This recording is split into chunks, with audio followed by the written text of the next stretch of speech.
គាត់សួរថាការដែលយើងធ្វើអំដូលីសរំលាយខ្លាញ់មិនតឹងស្បែកសួរថាធ្វើបានប្រហែលឆ្នាំហើយខ្លាចមានផលប៉ះពាល់ទៅថ្ងៃក្រោយចំពោះប្រសិទ្ធភាពនៃអំដូលីសយើងនឹងឃើញប្រសិទ្ធភាពគឺបើគាត់ធ្វើតែមួយមុខអត់មានទីន디자인របស់ទេប្រសិទ្ធភាពសំពី3ទៅ6ខែ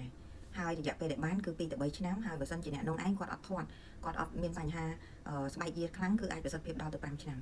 តើមានផលប៉ះពាល់ទៅថ្ងៃក្រោយទេផលប៉ះពាល់គឺអត់មានដោយសារហេតុផលអីគេប្រើម៉ាស៊ីន laser 6D ជំនាន់ថ្មីម៉ាស៊ីន laser ហ្នឹងគឺយើងទទួលស្គាល់ថាបានប្រើប្រាស់ក្នុងការព្យាបាលអីផ្សេងហើយម៉ាស៊ីន laser នេះគឺកំណត់គោលដៅនៅក្នុងការព្យាបាលរំលាយខ្លាញ់នៅនឹងកន្លែងហើយធ្វើឲ្យខ្លាញ់ហ្នឹងជ្រាបចូលខ្លួនយើងបើមិនជាយើងអត់បានបូមខ្លាញ់នឹងចេញទេខ្លាញ់ហ្នឹងនឹងជ្រាបចូលទៅខ្លួនយើងដោយផ្ទាល់ហើយពេលដែលមានការរំលាយខ្លាញ់ហ្នឹងសូម្បីតែ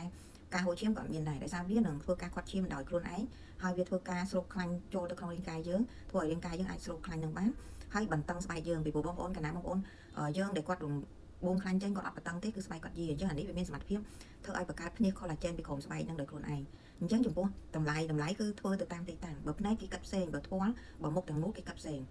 បើនៅក្បាលពោះឬក៏ដើមដៃយើងមិនតឹងដើមដៃឬក៏ភ្លើគឺតម្លៃផ្សេងគ្នាទាំងអស់តើគូប៉ែតពេលតម្លៃចាក់ស្ដែងទើបអាចដឹងតម្លៃ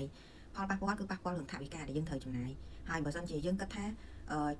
ដើម្បីសុខភាពយើងស្អាតគឺយើងត្រូវតែធ្វើអ្វីដែលអត់មានផលប៉ះពាល់នេះជាបច្ចេកវិទ្យាសម័យថ្មីដែលអត់មានការវះកាត់អត់មានស្លាកស្នាមអត់មានការវះកាត់ហើយវាសុខភាពខ្ពស់បំផុតគ្រាន់ថាយើងត្រូវចំណាយលុយដើម្បីបច្ចេកវិទ្យាតែមិនចំណាយដល់ថ្នាក់ដែលយើងអ្វីដែលយើងមិនទទួលបាននេះគឺតម្លៃសមរម្យដោយតាមនយោបាយផ្សេងទៀតអញ្ចឹង